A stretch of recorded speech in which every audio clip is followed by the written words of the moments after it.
ओम नमो भगवते वासुदेवाय नमः। सत्य सनातन धर्म यूट्यूब चैनल पर आप सभी का स्वागत है।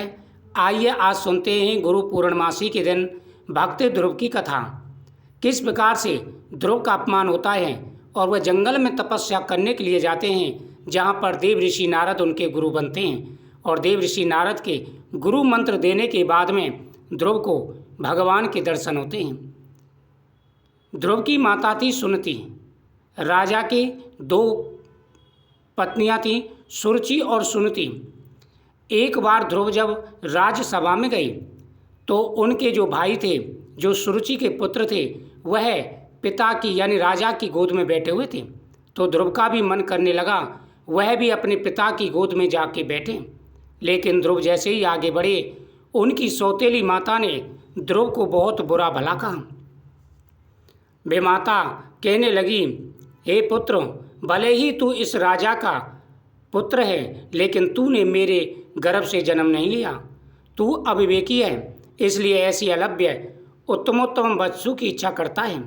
यह ठीक है कि तू भी इन्हीं राजा का पुत्र है, तथापि मैंने तो तुझे अपने गर्भ में धारण नहीं किया।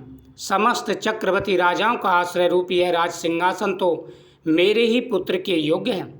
तू व्यर्थ क्यों अपने चित्त को संताप देता है? मेरे पुत्र के समान तुझे व्रता ही यह ऊंचा मनोरथ प्राप्त नहीं होगा। बेमाता का ऐसा कथन सुन वह बालक कुपित हो पिता को छोड़कर अपनी माता के पास चला गया और माता के सामने जाकर के उसने सारी बातें कह दी। सुनती बोली, बेटा, सुरुचि ने ठीक ही कहा है, अवश्य ही तू मंदभाग्य है। हे वत्स, पुण्यवानों ने उनके विपक्ष की ऐसा नहीं कह सकते। बच्चा, तू व्याकुल मत हो, क्योंकि तूने पूर्व जन्मों में जो कुछ किया है उसे दूर कौन कर सकता है, और जो नहीं किया वह तुझे दे भी कौन सकता है। इसलिए तुझे उनके वाक्यों से खेद नहीं करना चाहिए। हे वत्स, जिसका पुण्य होता है उसी को राज सिंहासन प्राप्त होता है।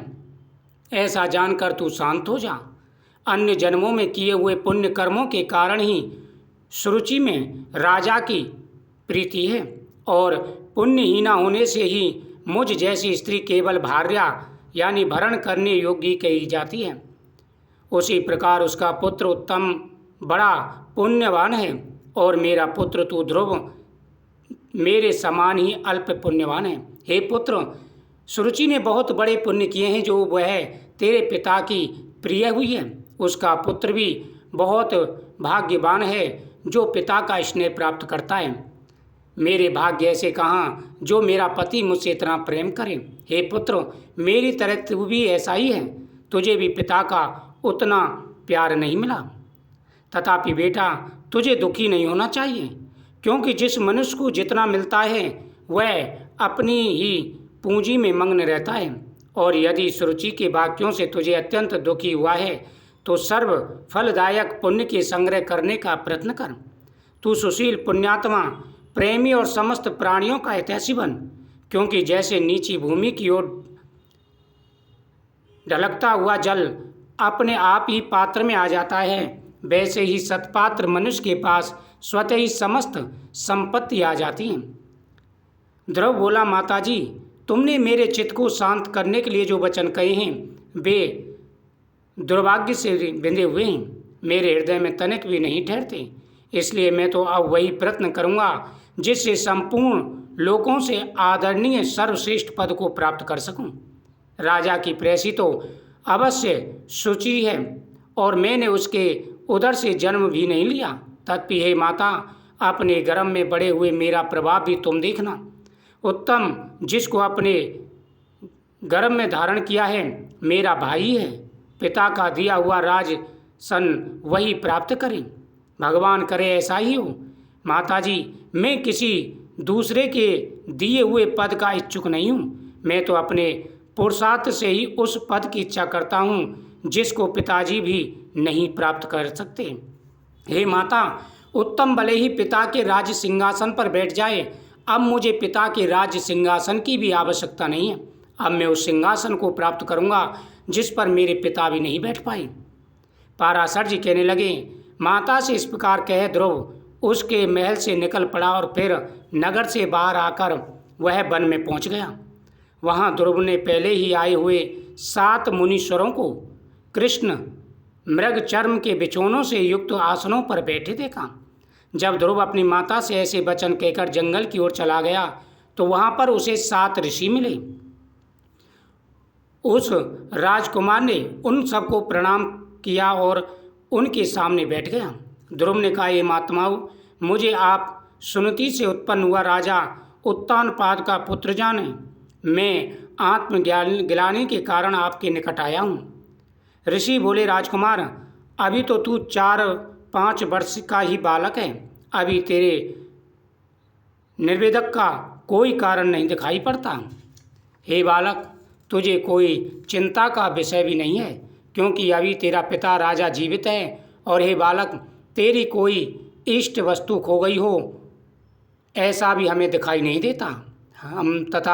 हमें तेरे शरीर में भी कोई व्याधि नहीं दिख पड़ती। फिर बता, तेरी गिलानी का कारण क्या है? श्री पराशर जी बोले, तब सुरुचि ने उससे जो कुछ कहा था वह सब मैं तुमसे कहता हूँ। उसे सुनकर वे ऋषिगण आपस में इस प्रकार कहने लगे, हो ख्यात तेज कैसा प्रबल है, जिससे बालक में भी इतनी अक्षमता है। अपनी विमाता का कथन उसके हृदय में नहीं टलता। हे क्षत्रिय कुमार, इस निर्देवक के कारण तूने जो कुछ कहने का निश्चय किया है, यदि तुझे रुचे तो वह हम लोगों से कह दे।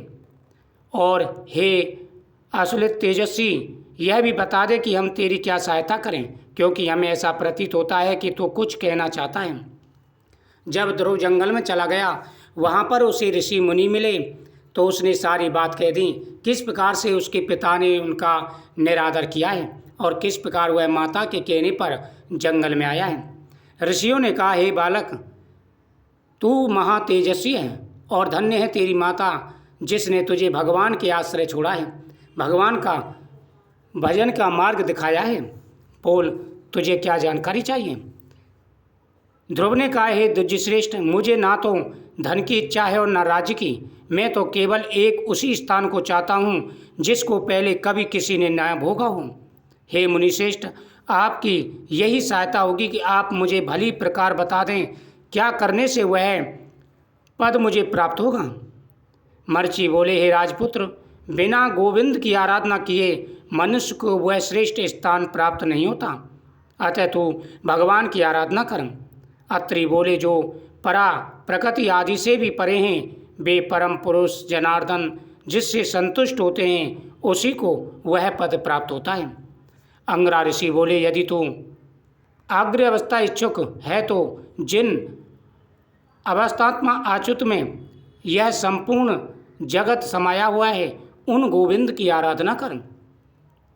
पुलस्त जी बोले, जो परम ब्रह्म, परम धाम और परम स्वरूप हैं, उन हरि की आराधना कर। पुलय बोले, हे सुब्रत, जिन जगन्नाथ की भगवान आराधना करते हैं, उन गोविंद की तू प्रार्थना कर। ध्रुव ने कहा, हे ऋषिगण, मुझ विनीत को आपने आराध्य देव तो बता दिया, अब उसको प्रसन्न करने के लिए मुझे क्या जपना चाहिए, यह बताइए। उस महापुरुष की मुझे जिस प्रकार आराधना करनी चाहिए वह आप लोग मुझे बताइए। ऋषिगण बोले, हे राजकुमार, विष्णु भगवान की आराधना में तत्पर पुरुषों को जिस प्रकार उनकी उपासना करनी चाहिए वह तू हमसे यथावत श्रवण कर। मनुष्य को चाहिए कि पहले संपूर्ण ब्रह्म विषयों से चित्त को हटावे और उसे एकमात्र उन भगवान की आराधना करनी चाहिए। हे राजकुमार, इस प्रकार एकाग्रचित होकर तन्मय भाव से जो कुछ जपना चाहिए वह सुन। ओम नमो भगवते वासुदेवाय नमः, इस मंत्र का जाप कर। मंत्र को पूर्व काल में तेरे पिता भगवान स्वयंमुख मनु ने जपा था, तब उनसे संतुष्ट होकर श्री जनार्दन ने उन्हें त्रिलोकी में दुर्लभ मनोवांछित सिद्धि दी। उसी प्रकार तू भी इस निरंतर जप गोविंद तेरे ऊपर प्रसन्न होंगे।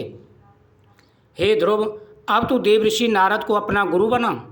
देवऋषि नारद मंत्र देंगे, उसी से तेरा कल्याण होगा। इस प्रकार वन में ध्रुव को देवऋषि नारद मिले सप्त ऋषियों के कहने से, और देवऋषि नारद ने ध्रुव को ओम नमो भगवते वासुदेवाय नमः मंत्र का उपदेश दिया। उस मंत्र के प्रताप से ध्रुव ने वह लोक पा लिया जिसे बड़े बड़े महातज तपस्वी तथा बड़े बड़े ऋषि मुनि भी नहीं पाते। ध्रुव भगवान की भक्ति में लीन हो गए और भगवान ने स्वयं आकर के ध्रुव को अपनाया। पिता के राज्य को छोड़कर उसने जगत पिता की शरण ली और भगवान की कृपा उसे प्राप्त हुई। भगवान की कृपा गुरु के द्वारा प्राप्त हुई। देव ऋषि नारद जी उनके गुरु हुए, जिस वजह से ध्रुव को ध्रुव लोक प्राप्त हुआ। सच्चे मन से की गई आराधना भगवान तक पहुंचती है। भगवान प्रसन्न होकर के आशीर्वाद देते हैं और जीवन में दुख, समस्याएं, परेशानियां सभी दूर हो जाती हैं।